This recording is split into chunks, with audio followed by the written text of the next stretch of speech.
beaucoup de préoccupations sont revenues de façon récurrente dans les débats et puis on l'a vu dans le rapport. Et qui, en général, remettent en cause, comme vous venez de synthétiser, des points qui font l'objet de consensus relativement à la qualité des sols, à la nécessité de renforcer le contrôle, à la nécessité également de revoir notre arsenal juridique pour pouvoir faire en sorte de pouvoir prendre la pleine mesure de ces changements. Le ministère de l'Intérieur a déjà pris un certain nombre d'initiatives depuis cette directive. Et sur instruction de M. le ministre Antoine Félix Abdoulaye Diop, les gouverneurs de région ont fait un premier travail de recensement des bâtiments à risque. Et ce recensement a donné quand même des chiffres qui devraient nous inciter à nous mobiliser pour adresser cette problématique et faire tout ce qui est nécessaire pour que certaines conséquences qui sont un peu craintes, que ces conséquences-là ne puissent pas survenir.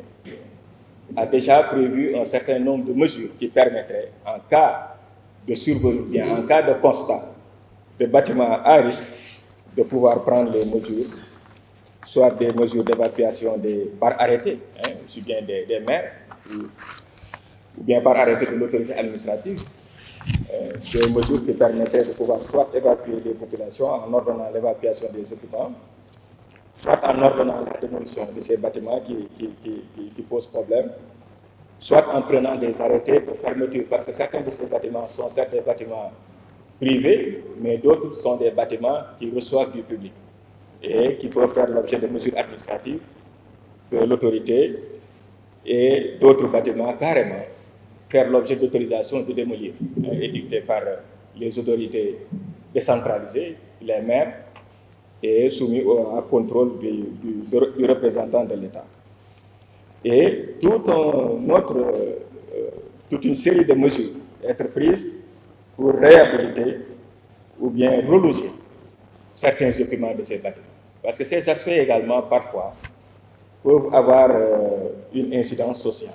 D'où d'ailleurs le volet qui ne manquera peut-être pas de revenir lors de la finalisation du rapport sur les moyens budgétaires et les moyens financiers qui permettraient de prendre certains cas spécifiques.